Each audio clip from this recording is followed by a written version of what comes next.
Adobe Acrobat Studio, your team's home base. Collaborate within a shared PDF space. You've got your docs, your plans, your specs, and then invite the crew to build what's next. They talk up the teamwork. Here's an updated render. They think that this design could be a contender. And when somebody wonders what's the next step, AI helps you finish the rest. Bolts are tight, now your plan's refined. Run a smoother business when you're all aligned.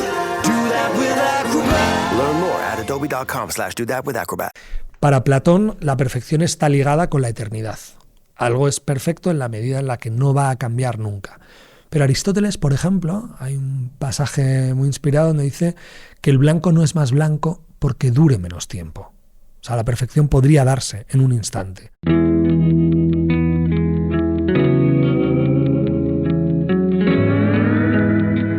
Hola, soy Marta García Ayer y vamos a hacer una pausa. No sé si será la peor pausa que hemos hecho nunca, pero espero al menos que esté llena de errores y en este caso sería un éxito. Porque como nos salga redonda tenemos un problema, es que esta es una pausa contra la perfección, una reivindicación de los errores y las imperfecciones, de la belleza que hay en equivocarse, en echar un borrón de vez en cuando, porque eso es precisamente lo que nos hace humanos, y más en la era de la inteligencia artificial. Al fin y al cabo, ahora lo hablaremos, los profesores buscan faltas en los trabajos de los alumnos para comprobar que no lo han hecho con ChatGPT. ¿Está dejando la perfección de ser una aspiración humana para pasar a ser sospechosa? ¿Cuándo nos agotaremos definitivamente de la belleza con filtros? ¿Puede equivocarse la nueva... No, espera. Esto lo dejamos, ¿no, Marta? Este error lo dejamos. Es que me he equivocado a posta, claramente. ¿Por quién me tomas? ¿Puede ser equivocarse la nueva forma de resistencia frente a la perfección uniforme de la IA? Pues ahora lo hablamos con un filósofo que lo mismo te habla de Platón que de Nick Cave o de Moore. De todos ellos hablaremos para entender bien el riesgo de anteponer la perfección a la realidad. Pero antes te voy a contar una historia. La historia de unas croquetas. ¿Cómo es una croqueta perfecta? Cada uno tendremos nuestra croqueta ideal. Las mías son las que hacía mi abuela, claro, y ahora las de mi madre. A lo mejor no nos ponemos de acuerdo tú y yo en cuál es la croqueta perfecta, pero seguro que sí coincidimos en cuáles no lo son. Esas congeladas, que son todas iguales, con la misma forma. Las croquetas en serie no nos gustan. Nos gustan cuanto más caseras, mejor. Y si diéramos con la croqueta perfecta y la hiciéramos en serie, dejaría de ser perfecta precisamente porque no parecería única. ¿Y sabes qué me contó un señor que tiene una empresa de croquetas congeladas? Que ahora, para los bares, las empresas de congelados hacen moldes que imitan croquetas imperfectas hechas a mano. Son desiguales a posta porque la máquina les da esa forma en serie, perfectamente imperfectas.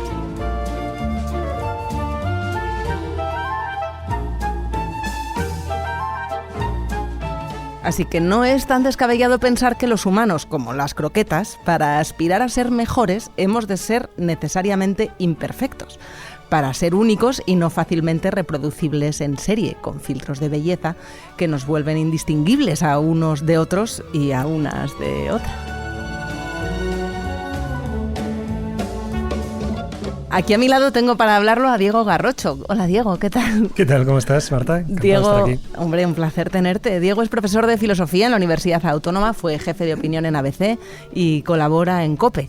Le leí una vez a Garrocho que somos humanos porque el error o la falta nos delata, como la cicatriz en el ombligo. Que siempre quisimos ser los más rápidos, los más altos y los más fuertes, los más listos también, pero que a lo mejor estamos necesitando reivindicar la imperfección entre tantos filtros de Instagram, tanto autotune y tanta IA, que aspira a borrar nuestros granos, nuestras erratas y nuestros defectos. Así que, Diego, te he traído para que nos des más detalles. No sé si la imperfección empieza a ser más humana que nunca, porque esto se lleva dando vueltas desde los tiempos de la caverna de Platón. Me encanta que me hayas traído a hablar de la imperfección, como entiendo una de las personas más imperfectas que conoces, ¿no? Que venga a hablar de algo que le coge cerca. Sí, pero la imperfección nos delata. Porque... Sí, es que perdona que te interrumpa, como tenemos que hacer apología de la imperfección, esto puede salir mal todo el rato. Bueno, espero, pero es verdad. Es de lo que Vamos a hablar de la imperfección. Digo garrocho, por alusiones. Aunque también defenderé luego la perfección, ¿eh? Es decir, bueno, ya veremos. La apología de la imperfección tiene buenos abogados y tiene sentido. No es perfecta. La apología de la imperfección no es perfecta. Pero también que añoremos formas de perfección también nos humaniza. Es decir, ese contraste entre lo que somos y lo que querríamos ser, o lo que aspiramos a ser, o lo que deberíamos ser, también es algo que nos humaniza.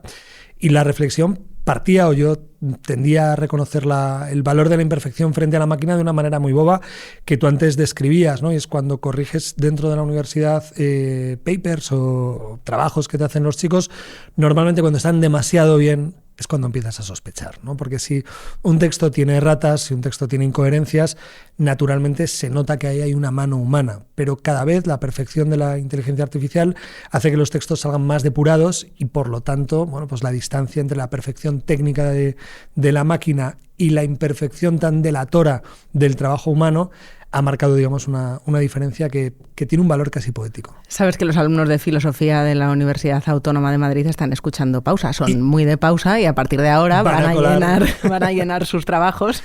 Lo que pasa es que ya faltas. Lo que estoy haciendo ahora son exámenes orales, que me parece que les sirve para entrenar habilidades que les van a ser más útiles a futuro y bueno, yo he aprendido mucho, me entró mucha envidia viendo Parténope de Sorrentino cuando ponen esos exámenes orales que en Italia son tan habituales. Eso sí.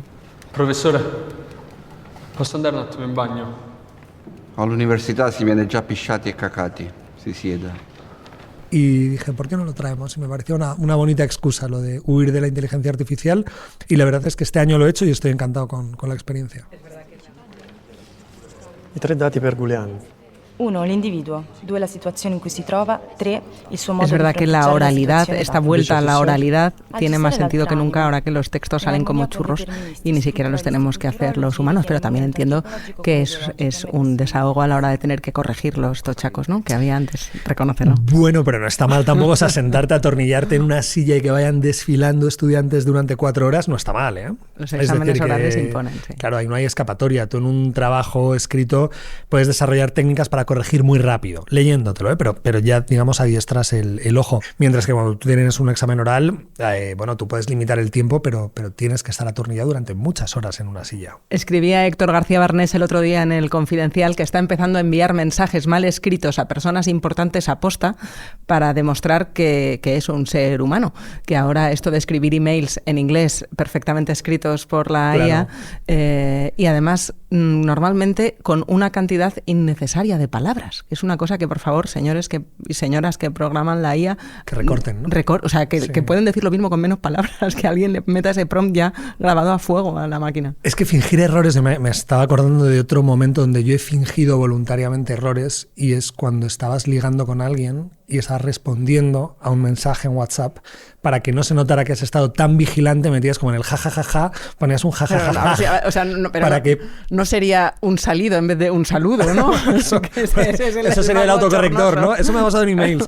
No, pero a veces poner un error a posta para fingir que no estás poniendo muchísimo cuidado en algo también forma parte de una estrategia legítima, yo creo. Menos mal que no has querido ligar conmigo, porque yo una falta de ortografía... No habrías perdonado. Ya no es el bueno, pero es último más WhatsApp. tipográfica, ¿no? Por eso digo de jajajaja, ¿no? Que metas una J que delate que no has estado enseñándolo a amigos, ¿no? Y diciendo, oye, este mensaje está bien, ¿no? Claro, que si hay algo peor Sí. que una falta de ortografía es un texto ampulosamente artificial, que empieza a ser algo bastante frecuente, lo leía el otro día, en las conversaciones, ya no solo en Tinder, que esto sí, han salido varios estudios de cómo la gente está empezando a pedirle a ChatGPT que les escriba conversaciones y entonces me imagino a los bots ligando entre sí.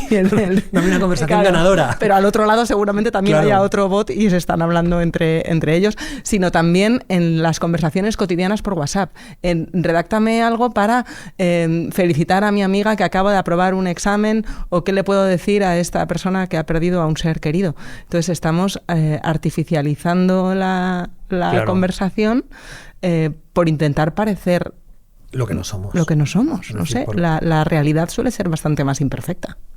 Sí, y bastante. Y sobre todo es que la imperfección siempre esto es como del comienzo de Ana Karenina, ¿no? Es decir, la imperfección, cada uno es imperfecto a su manera, mientras que de la otra manera vamos siendo, es decir, si recurrimos a instrumentos, toda tecnología tiende a homogeneizar, o sea, no nos tenemos que ir a la inteligencia artificial, ¿no? Si haces pasteles, en el momento en el que tienes un molde fijo y todos los pasteles se van a acabar pareciendo, se va a notar, digamos, esa dimensión puramente técnica, y es una pena, porque la diferencia no tiene simplemente un valor poético, no es aquello de René Char de desarrolla tu legítima rareza, sino que en términos políticos o creativos, por ejemplo, es importante el que haya una proliferación de modelos, de estándares, de personalidades, y cada vez estamos más estandarizados. Y ya digo, no solo por la tecnología.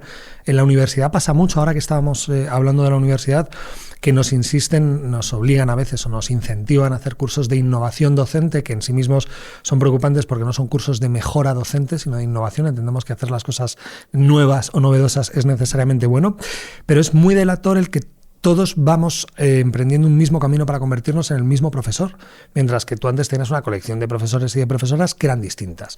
Y es verdad que se te podían colar 3 sinvergüenzas a lo largo de una carrera, pero el precio de que todo esté auditado, de que estemos reportando permanentemente qué es lo que hacemos, el que nos estén fijando estándares e ideales, nos brinda, yo creo, un modelo demasiado unívoco de virtud, y hasta Aristóteles en la Nicomaquia decía que el bien se dice de muchas maneras, es decir, que uno puede ser buen periodista, buen escritor o buen filósofo, buen profesor de muchas maneras diferentes, y entonces esa diferencia la estamos anulando, cada vez nos parecemos más. Tocqueville decía que era uno de los precios de la democracia, ¿no? El sacrificar a los grandes genios y las excentricidades por una homogeneidad estándar de ciudadanía. Bueno, tú citas a Tocqueville y yo voy a ir por Led Zeppelin, sí. Porque en la música es uno de esos campos en los que la imperfección es parte del aura que tiene lo irrepetible, ¿no? Podía citar a Walter Benjamin, pero he pensado, que entonces ya, con un pedante vale, voy a hacer el contrapunto. Bueno, pero no, la reproductibilidad técnica, esa idea del aura de la creación, la primera y única vez que eso sucede, ¿no? Que es la magia del directo. Y en Led Zeppelin es conocida pues una de las grabaciones, Black Country Woman, en la que se oye a Jimmy Page, que después de sonar de fondo un avión, porque debían de estar grabando cerca del aeropuerto, se oye a Jimmy Page decir, no, déjalo. Y esa fue la toma buena, esa fue la que sale sale en el disco. La música está llena de ejemplos como estos, ¿no? Sí, es muy bonito porque además te demuestra la condición real de lo que ocurre. Pienso, por ejemplo, en una grabación de Nick Cave en el Alexandra Palace de Londres, donde al final de una canción, además te imagínate con un Fazioli, con un super piano, todo en un clima emocional perfecto, y de pronto en el último acorde Nick Cave se equivoca.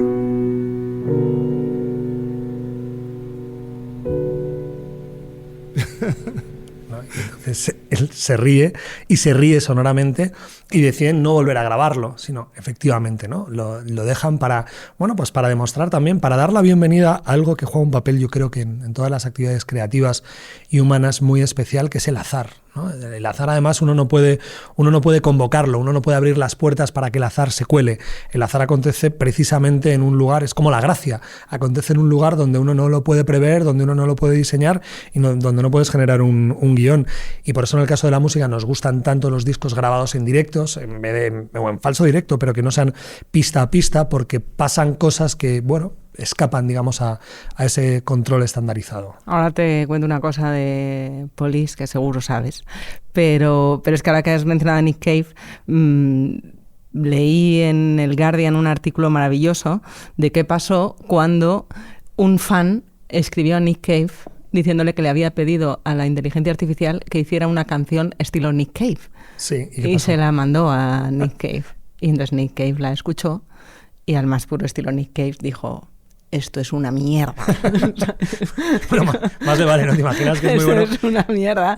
Dijo, al menos en aquel momento le pareció, y ya un poco más elaborado explicó que era una burla grotesca de lo que significa ser humano, y reivindicaba perfectamente que ahí no había emoción, aunque supongo que esto también es discutible porque en algún momento la emoción también se puede imitar. El mundo está lleno de psicópatas humanos que fingen tener emociones. Y tenemos que estar preparados para ese momento. Yo creo que la que la idea de pedirle a ChatGPT que escriba una columna con el estilo, incluso con el nuestro, ¿no? Todos los que hacemos columnas, porque uno lo que quiere calibrar es hasta en qué momento voy a ser prescindible, ¿no? Entonces, ¿y en qué momento puedo dormir un par de horas más? Sí, bueno, eso también.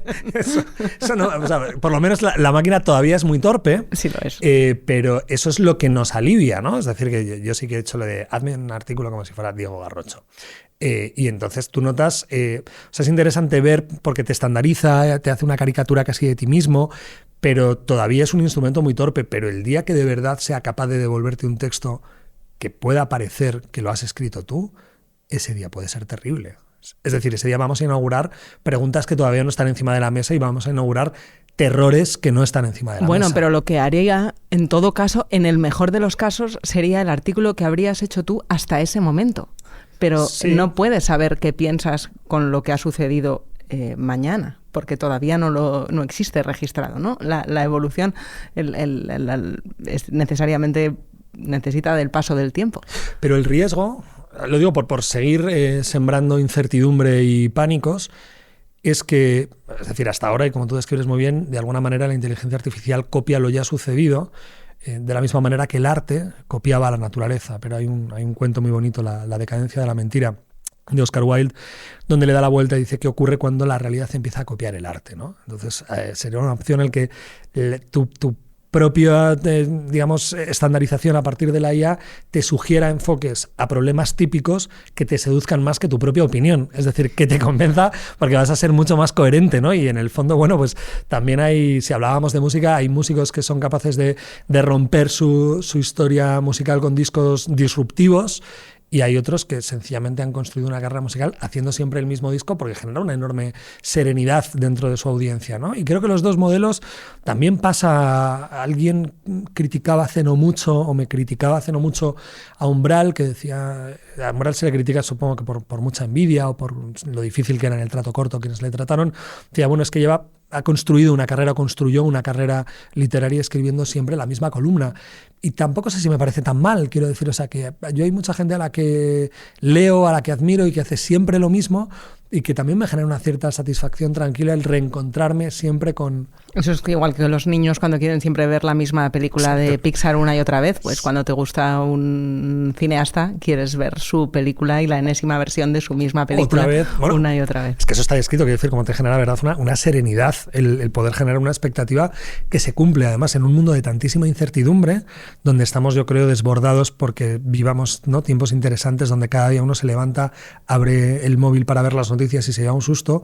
Saber que hay cosas que van a estar siempre, saber que esa regularidad se cumple, es importante. Además, esto impugna un poco la idea de la crítica a la perfección, porque, por ejemplo, en el mundo griego, el modo en el que se comprendía la perfección tenía mucho que ver con la regularidad.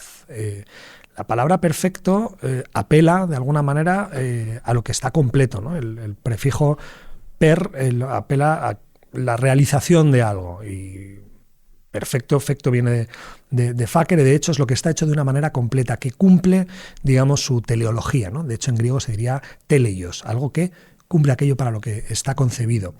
Y el movimiento perfecto era el movimiento de los astros, porque tú sabías exactamente que el sol siempre iba a salir por el mismo sitio, ¿no? Es lo más parecido a la perfección total, que sería algo que está quieto, porque no puede moverse ya de donde está, ¿no? De hecho, por eso luego los teólogos medievales concibieron, mucho retomando una idea aristotélica, que ese Dios perfecto tenía que ser un primer motor que no se mueve, porque no puede evolucionar de nada a nada, porque si ya es perfecto, cualquier cambio lo llevaría a una imperfección. Entonces, el gusto por la regularidad, por ejemplo, una circunferencia, que digamos es una figura perfecta, porque te permite continuarla simplemente repitiendo un primer trazo, ¿no? Mientras que luego hay, pues bueno, formas que son irregulares que tú no saberías terminar. Entonces, bueno, ese gusto por la regularidad casi que es una añoranza que yo creo que está en el alma de todos nosotros, o en el sí de la serie, ¿no? Cuando te pone una serie de números, tú lo que estás buscando es un patrón que efectivamente cumpla con una regularidad. Buscamos reglas. Pero entonces la perfección es aburridísima. Bueno, la perfección es aburridísima si lo que quieres son saltos, pero hay momentos de nuestra vida donde sí que añoramos esa perfección. Te pongo otro ejemplo. Yo estoy robándole un argumento, extendiéndolo, rompiéndoselo un poco a Santo Tomás de Aquino. si No, creo que le somos, importe demasiado. no, si no nos pedirá derechos de autor, no, ya han pasado 70 años, Pero, a ver, más de 70 el problema va a años. ser cuando te ponga la canción de Police, que a lo mejor sí, pero yo creo que Santo Tomás de Aquino no. Pero para comparar cualquier cosa, para decir que algo es bueno o es malo, tenemos que tener un ideal con respecto al cual lo medimos, ¿no? Si antes hablábamos de esta tontería de la columna perfecta, o si pensamos en el medio de comunicación perfecto, nos sirve normalmente para medir qué columna es buena o qué columna es mala. Tú no puedes decir si una columna es buena o es mala si no tienes un ideal. Ese ideal se puede discutir y podemos hablar si tiene que ser más literaria, más pegada a la actualidad, pero todos medimos la realidad con estándares de perfección. Las ideas tienen un valor regulativo. Yo no puedo decir que algo es un buen cuchillo si no tengo una idea de cuchillo perfecto. Esto es muy platónico. Creo que efectivamente en tiempos de Santo Tomás de Aquino no había algoritmos en Internet, porque en la actualidad lo que se prima no es necesariamente la calidad, sino su capacidad de viralizarse. Y es a veces inversamente proporcional a su calidad. Lo que se premia en Internet es más la espectacularización, el conflicto, la capacidad de generar, de mover tripas, no de deslumbrar por la calidad necesariamente. Incluso en las películas también eso está cambiando, el qué se considera bueno y qué no. Pero claro, cambia todo a una velocidad increíble en este mundo acelerado de lo digital, porque ha sido tendencia la perfección en redes, el ideal, que genera tantos problemas también de salud mental, sobre todo en adolescentes que quieren aspirar a una perfección que han visto online y que en el mundo real no existe. Y eso cambia. Ahora hay una tendencia en nuevas generaciones de querer compartir la espontaneidad, porque el ser perfecto es aburridísimo. Sí, aunque ahí yo creo que se pueden introducir dos matices. El que una persona se obsesione con un ideal estético, por ejemplo, que es insano, tiene el problema de que ese ideal está mal escogido. Porque lo que podemos es redefinir la perfección. A lo mejor la perfección es efectivamente acoger una dosis de espontaneidad, una falta de simetría en un rostro, un defecto que te recuerde que eres humano, que eres un cuerpo mortal, que tienes una cicatriz que exhibe una historia. Es decir, que también podemos redefinir la perfección. Es decir, que por vocación conceptual lo que podemos señalar es que nuestros modelos o nuestros ideales regulativos con los cuales medimos la realidad y hacia los cuales aspiramos son equivocados. Pero pese a todo, sí que puede tener un sentido preguntarnos cuál es la mejor cara posible, ¿no?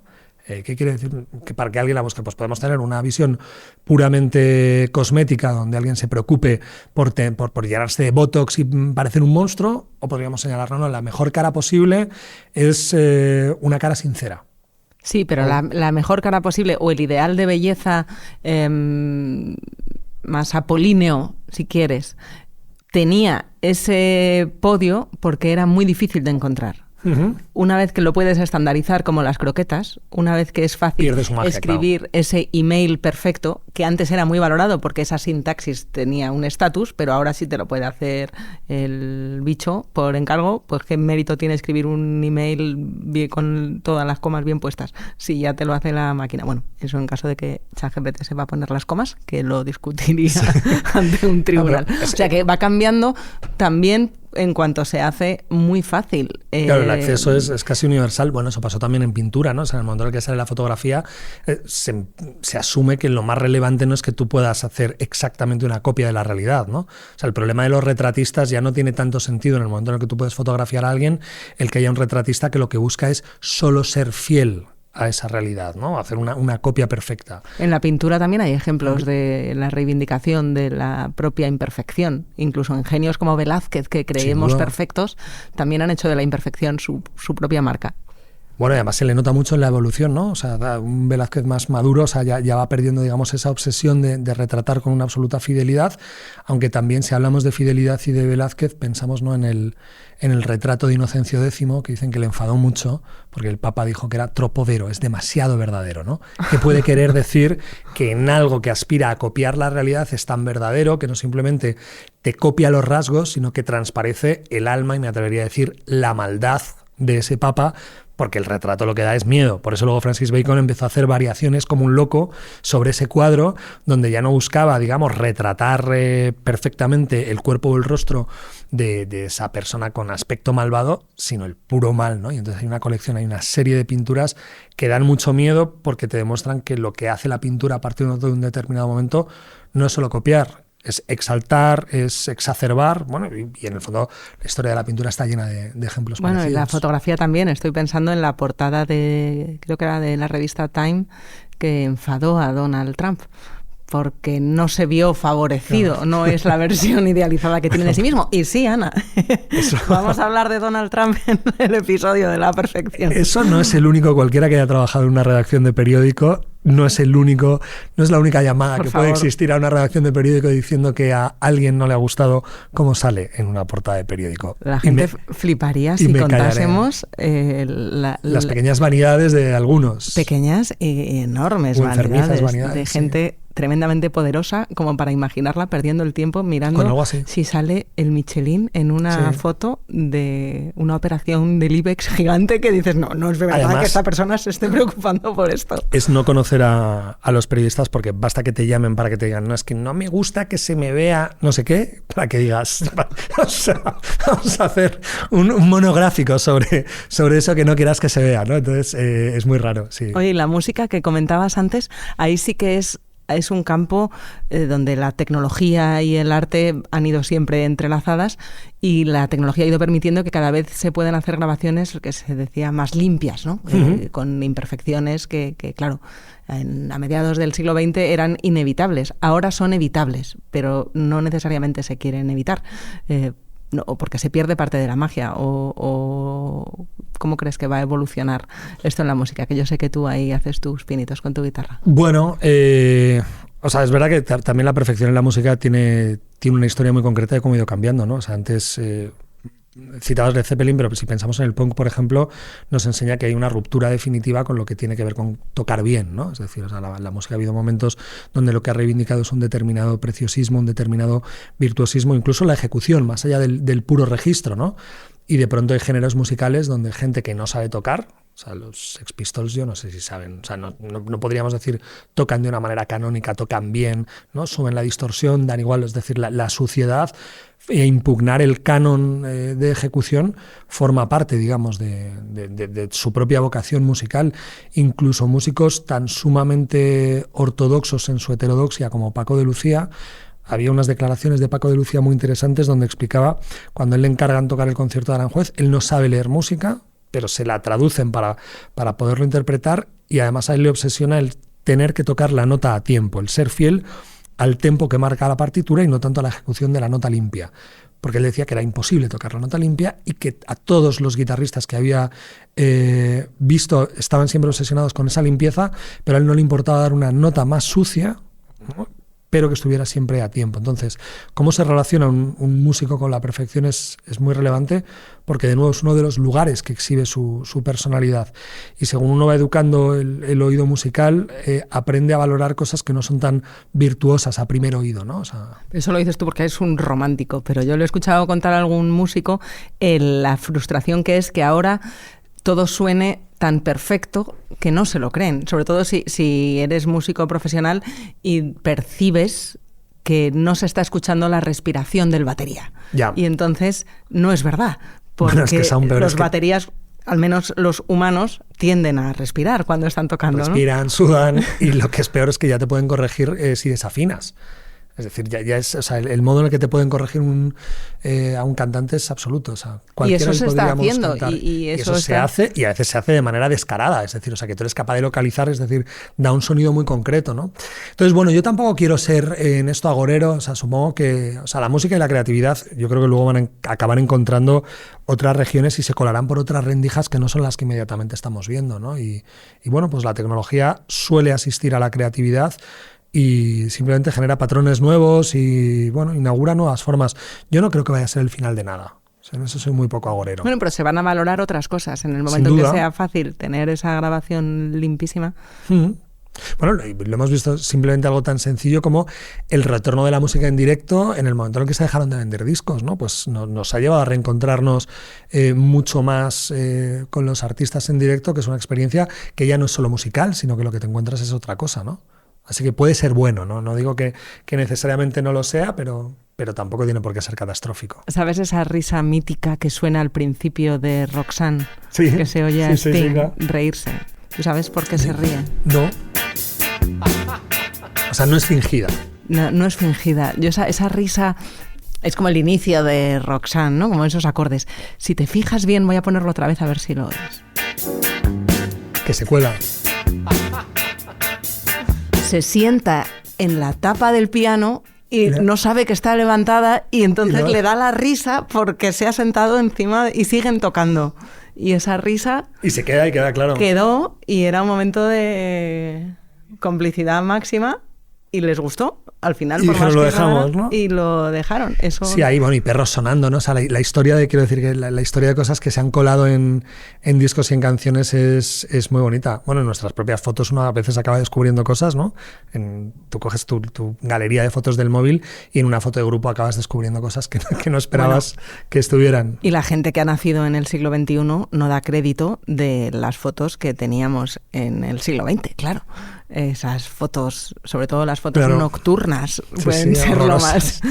lo más imperfecto que no saben existe. lo libres que éramos precisamente porque no había móviles y porque no todo quedaba registrado, ¿no? O sea, yo creo que intuyo que tú y yo somos de la misma generación, tuvimos todo lo bueno porque vivimos ya en un contexto de absoluta libertad, pero de absoluta protección en el sentido de que no socializamos a través de redes sociales, no tuvimos una vida intervenida digitalmente y ahora también es curioso como ya hay adolescentes que empiezan a guardar una cierta distancia con la tecnología. Claro, hay efecto rebote. Claro. Yo sostengo que tenemos la edad correcta, los que vivimos en el siglo XX los suficientes años como para recordar perfectamente la vida antes de Internet. Y lo que va a volver. No solo antes de los smartphones, antes de Internet, porque sabemos qué es a lo que hemos renunciado.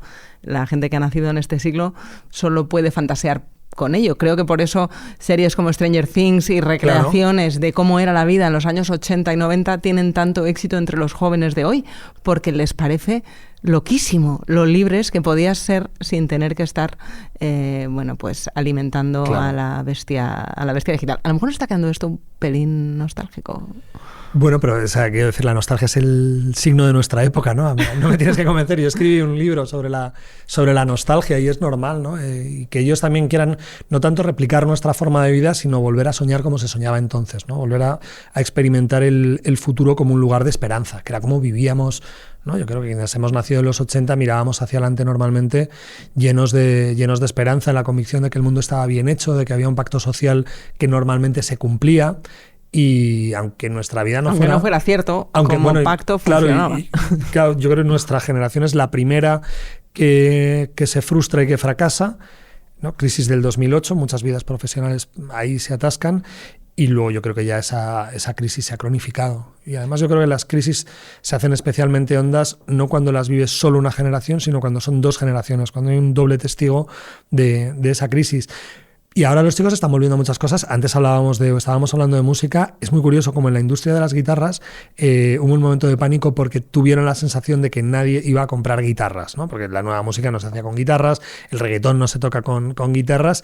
Y entonces hubo un valle enorme, pero eso duró muy poco y ya ha rebotado. Entonces la industria de guitarras, la Fender, Gibson, ya vuelven a vender porque los adolescentes están tocando canciones y están haciendo música que se hacía con las guitarras, ¿no? Lo de la crisis del rock, esto duró un tiempo, es decir, se habló de la crisis del rock y parece que los chicos vuelven a estar interesados. El tema de los filtros, ahora que hablamos de problemas de haber crecido siempre ya con un smartphone a mano, ya sea propio del adolescente o sea de los padres con el que han estado trasteando desde niños, es que ahora en los centennials se está detectando una angustia, entre las muchas angustias que tienen, pobrecitos míos, también está la de envejecer.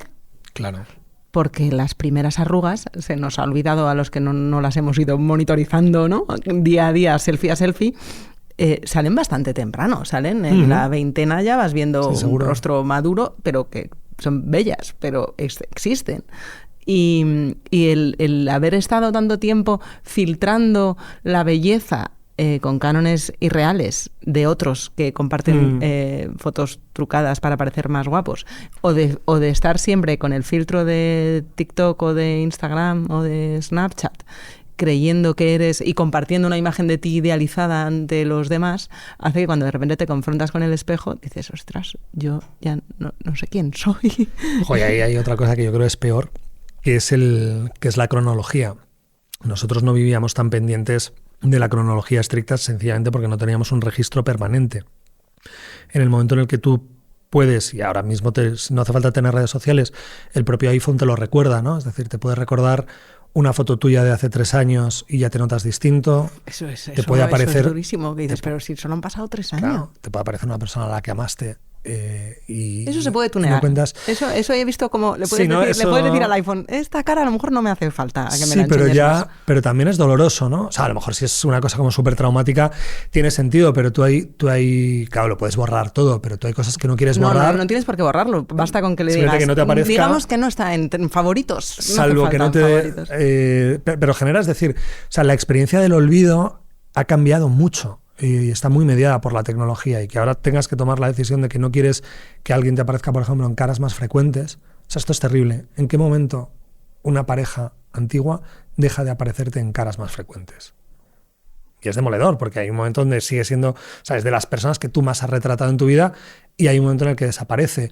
O qué haces con los emails que te mandaste, ¿no? O sea, los vas a borrar, como porque antes las cartas, te acordarás, las metías, se las dabas a tu madre, guárdalas en un cajón, o las metías, pero ahora... No sé si invitar a escuchar la pausa sobre el amor que sacamos hace unas semanas, sí. O la pausa sobre la memoria, pero vamos a volver a la perfección, que tiene un lado... Decías que le ibas a reivindicar, pero déjame todavía que saque un lado muy oscuro de la perfección, que es el del creador o el jefe tirano que nunca está satisfecho. Y seguro que todos hemos trabajado con alguien así o incluso vivido con alguien así, pero casos más famosos y más con más literatura, Stanley Kubrick, por ejemplo, tiene el récord Guinness de número de tomas en El Resplandor. Me parece que eran 148 veces. Hizo repetir el diálogo de la escena en la que explican precisamente qué es El Resplandor a un niño que debía de tener 8 años en ese momento. It's like I go to sleep and he shows me things, but when I wake up, I can't remember everything. Le hizo repetir la toma 148 veces y además era algo de lo que se vanagloriaba, porque bueno, que se lo haces a Tom Cruise en Eyes Wide Shut, vale, que también, no sé, me parece que le hizo pasar por delante de una puerta 90 y tantas veces. Pero a un niño de 8 años... Is there something bad here? Al menos era una película de miedo, sí, claro, realismo. Y al menos era Kubrick, ¿no? Es que yo creo que todos hemos recordado a jefes haciendo exactamente eso, pero que eran gente profundamente mediocre. Es decir, que si dices, bueno, es que tengo un jefe que es un obsesivo de la perfección, pero él mismo es un genio, entonces cree que todo el mundo tiene que aspirar, digamos, a ese canon de pulcritud y de ejecución, puede tener sentido, pero a veces quienes tiranizan con esa perfección o con ese canon son personas perfectamente mediocres que sencillamente le aplican al mundo unos estándares que ellos jamás podrían satisfacer. Y no reconocerían la perfección ni aunque la vieran. Claro. La tuvieran delante. Entonces, y además tener, de la misma manera que creo que tener un buen jefe es de las mejores cosas que te pueden pasar en la vida. O sea, cuando tú tienes un jefe que te permite copiarle, por ejemplo, ¿no? El valor de la imitación, volvemos al original y la copia, es desde Grecia uno de los elementos esenciales del aprendizaje. Todos aprendemos copiando. Y un buen jefe es alguien a quien puedes copiar, pero cuando tienes un mal jefe es un destrozo. Y la filosofía reivindica la perfección, ¿no? Bueno, la filosofía reivindica todo, pero los clásicos sí que eran muy de tender a la perfección. Lo bueno de la filosofía o de la tradición occidental de la filosofía es que tienes prácticamente autores que han dicho una cosa y su contrario. Mira, entonces, como los tertulianos. Va a ser como los tertulianos. Entonces siempre vas a encontrar acomodo. Incluso hay autores como muy prolíficos y con mucha potencia poética como Nietzsche, que el propio Nietzsche te puede acabar diciendo una cosa y su contraria, pero ni siquiera hablo del Nietzsche de la juventud y de la vejez, sino en una misma obra vas a poder encontrar siempre referencias distintas.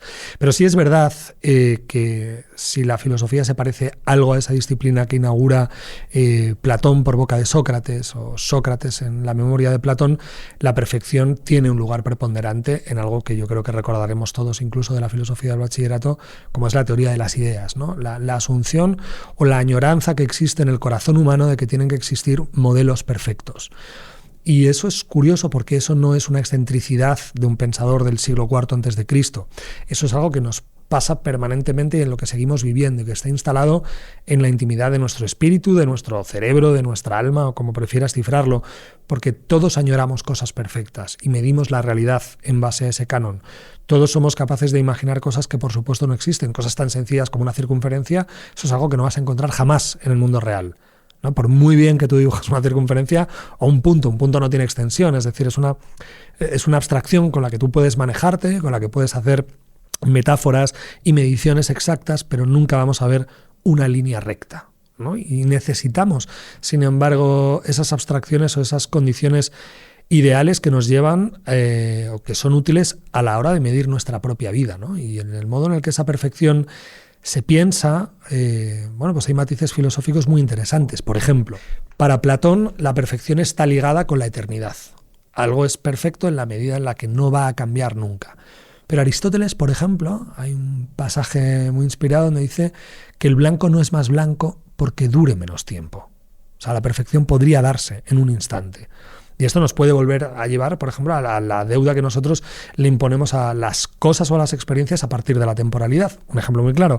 Antes hablábamos de relaciones. Tendemos a pensar que una relación más larga es una relación más perfecta, ¿no? Incluso podemos manejar la idea de que el amor eterno, y además ahí, pues hay muchos matices, y el amor eterno es el que dura siempre, el everlasting love o el endless love, ¿no? Lo que no acaba o lo que dura siempre. Y hay matices que... Hay relaciones para siempre que son un desastre y relaciones que duran lo que duran y son maravillosas. Y son maravillosas en un instante. Bueno, pues esa sería una posición aristotélica. El blanco puede ser perfectamente blanco, aunque dure lo que dure. Mientras hay una asunción que también es... Le pasa algo a un amor que nunca acaba. Es más perfecto en algún sentido, ¿no? Yo ahí me confieso todavía platónico, quiero decir. O sea, creo que el tiempo, la realidad que insiste a lo largo del tiempo, nos está diciendo algo, ¿no? Las cosas que duran siempre. La de veces que hemos utilizado la expresión amor platónico sin entender bien lo que estábamos diciendo. El blanco aristotélico ha calado menos como expresión. Tampoco sé si esto es canónicamente platónico, pero podríamos retorcerlo hasta que fuera compatible. Pero bueno, a mí sí me parece relevante la relación entre lo perfecto y la duración de lo perfecto. Yo sigo viendo la dimensión cruel. No, la cruel, la terrible que tiene la perfección, la tiranía de la perfección. O sea que como aspiración está muy bien para intentar dar nuestra mejor versión de nosotros mismos. Es difícil no sonar Mr. Wonderful diciendo algo así, pero en realidad, y te voy a poner un ejemplo que sé que conoces bien, es el de la peli La Sustancia.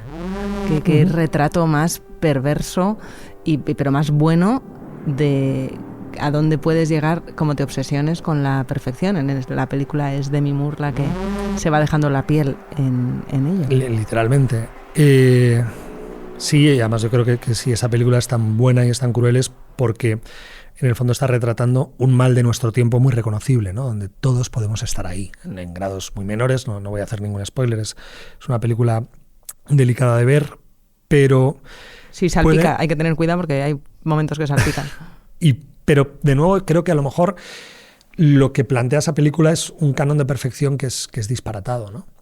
Es decir, tiene sentido el que pensemos, si salimos del plano estético, que a lo mejor es el que puede dar igual, ahí Platón tiene otra referencia, hay un momento donde le presentan en un diálogo en Teeteto a un tipo que le habían dicho que era muy feo.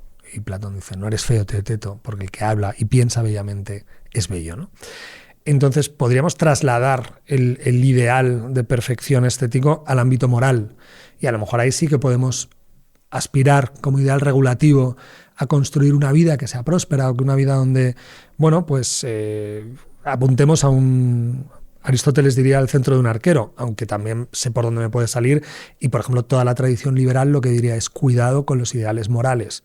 Es decir, toda utopía acaba construyendo regímenes totalitarios, porque claro, si uno tiene muy claro en qué consiste la ciudad perfecta y la vida perfecta, ¿por qué no le vamos a obligar a los ciudadanos a llevar esa vida perfecta? Y te lo llevo a otro lugar también que es relevante. Las vidas imperfectas procuran experiencias morales valiosas, como por ejemplo son el perdón, ¿no? La misericordia, ¿no? Como la misericordia. parte de... Claro, necesita Pero, claro, perdonar el error. En un mundo que todo el mundo fuera absolutamente perfecto y moralmente perfecto, ¿no? De atletas morales que no cometieran errores, habría una experiencia profundamente humana, que de nuevo me parece que es uno de los lugares donde la imperfección cumple una misión humana más relevante, que es la posibilidad de perdonar. Y yo creo que un mundo con perdón es un mundo mejor que un mundo sin perdón, incluso que un mundo que no lo necesitara. Y aquí habría otro filósofo, por seguir jugando al juego de las citas. Leibniz sostenía que vivíamos en el mejor de los mundos posibles. Y lo que proponía es que incluso los dramas que podemos reconocer que existen cumplen una función aunque nosotros no lo entendamos.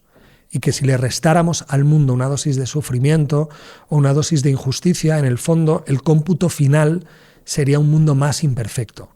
Esto, bueno, lógicamente es difícil imaginar que vivimos en el mundo más perfecto posible, pero también podríamos preguntarnos por qué decimos, voy a romper la pedantería con una palabrota, pero por qué decimos que el mundo es una mierda, ¿no? Y yo creo que has visto, no, jugando al límite. Tienes que decir una palabrota mejor para compensarla. Y es verdad que el mundo parece que es una mierda.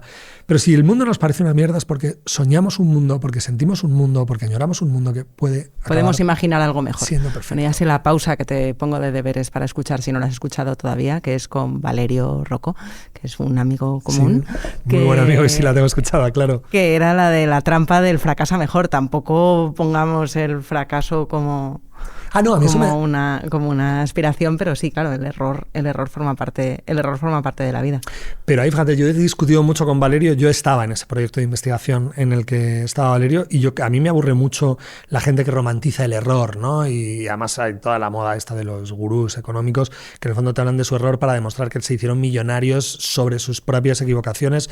Yo creo que es mejor no equivocarse, y que yo creo que la tolerancia con el error es una forma de lucidez. Todos nos vamos a equivocar, todos vamos a fracasar, pero que también moverte en una idea con ideales regulativos, que uno pueda aspirar a cosas que son verdaderamente buenas, también cumple una función. Es muy difícil moverte en un mundo imperfecto si no tienes una diana a la que apuntar. Lo que tienes es que familiarizarte con la posibilidad de que no le vas a dar nunca al centro de la diana. Pero solo si intentas darle al centro de la diana vas a poder mejorar algo, ¿no? Y las vidas con sentido son eso, ¿no? Cuando decimos el sentido de la vida, el sentido es una dirección, es un lugar. Por eso también es bonito, ¿no? Que los marinos se orientaran primero precisamente por las estrellas fijas o por los movimientos regulares. Es decir, medimos el mundo imperfecto, donde hay tempestades, donde hay olas, donde hay rocas contra las que te puedes estrellar, por una colección de puntos fijos o de puntos que se mueven de manera regular, pero te sirven como metro patrón para medir este mundo imperfecto. He dejado un silencio, una pausa dramática para ver la profundidad de tus palabras, pero estaba dándole vueltas a esto que dices, y a medida que con la tecnología hemos sido capaces de ir resolviendo desafíos, y el orientarse a través de las estrellas era uno, entiendo que la filosofía también tiene que dar respuesta a esa pregunta que desde hace milenios nos acompaña, que es ¿qué significa ser humanos? Y ahora que las máquinas son capaces de imitarnos e incluso superarnos en muchas cosas, entonces es verdad que el error recobra otra dimensión, porque entendemos, aunque las máquinas todavía y la inteligencia artificial se equivocan mucho, hay cosas que no haría. La inteligencia artificial no tiene cicatrices, no aprende, no le duelen las cosas que le van pasando, y entonces tal vez gracias a eso los humanos siempre vayamos a ser insuperables, al menos en nuestra capacidad de cagarla. Sí, aunque eso nos requeriría algo que está muy pasado de moda, que es el intentar describir o establecer algo así como una esencia de lo humano, ¿no? Hablamos del ser humano, hablamos de la ¿Está pasado de dignidad. moda eso? Sí. Pero por favor, si es el momento, estamos en el momento de qué significa. Salvo, o sea, si vas al código fuente, o sea, En la filosofía contemporánea el esencialismo está absolutamente proscrito. Es decir, el que alguien pueda apelar a rasgos estables de la humanidad es algo que siempre ha preocupado mucho, porque parece que es la vieja ortodoxia metafísica que acaba definiendo, ¿no?, a un ser humano, a los gatos, a partir de un rasgo. Entonces yo creo que hablamos mucho de humanismo, pero no hablamos de en qué consiste ser humano, ¿no? O sea, Claro, porque antes los humanos nos intentábamos definir para diferenciarnos de los animales, pero es que eso sí que está superado. Ahora lo que tenemos es que definirnos de las máquinas que nosotros mismos hemos creado y nos imitan. Pero ¿cuántas antropologías completas o cuántos ensayos que definan en qué consiste el ser humano solventes hay hoy? Vamos, yo te prometo que es raro que se aborde con esta radicalidad la pregunta, porque normalmente tendemos a imaginar que tenemos ya una preconcepción de qué es un humano, ¿no? ¿Qué rasgo es común a la persona que está en coma, al genio o a la persona que tiene algún tipo de discapacidad cerebral? Por cierto, la Declaración Universal de los Derechos Humanos hace descansar nuestra dignidad en nuestra condición racional. Y si yo, por un accidente cerebral al salir de aquí, mi actividad cerebral deja de cumplir, digamos, los estándares habituales, ¿le ocurre algo a mi humanidad? Sabemos que evidentemente no, pero no tenemos buenas descripciones de recambio. No creo que el mundo contemporáneo hoy descanse sobre una comprensión concreta de qué es un ser humano. ¿Y qué es una croqueta? ¿Y qué es una croqueta, no? ¿Cuál es la croqueta perfecta? Jo, un gusto hablar contigo de todas las cosas que Por podríamos favor. hacer mejor. Seguramente este episodio sería mejorable, pero entonces sería un desastre, porque hemos quedado en que la perfección está sobrevalorada. Nos gusta así, deberíamos haber fingido que hubiera sonado un móvil o algún destrozo más, pero bueno, es suficientemente imperfecto. Lo metemos luego en postproducción. Fenomenal. Muchas gracias. Gracias a ti.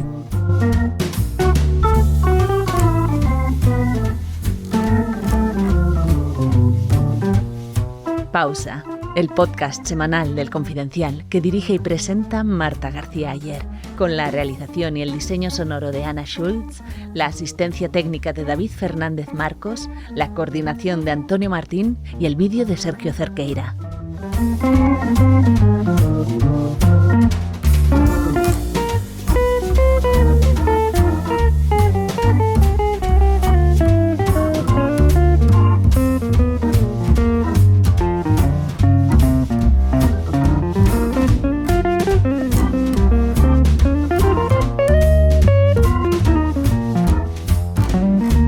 ¿Cuál es la mejor? Yo casi ahí echaría un concurso por saber cuál es la ensaladilla rusa perfecta. Ay, ¿sabes que yo hice eso con mis amigos? ¿Y a qué conclusión has llegado? Pues quedé en tercer lugar. Y pero haciéndola vosotros. Ellos creían que sí, pero yo llevé una... una que compraste. había comprado en el supermercado y metí en un tupper de casa.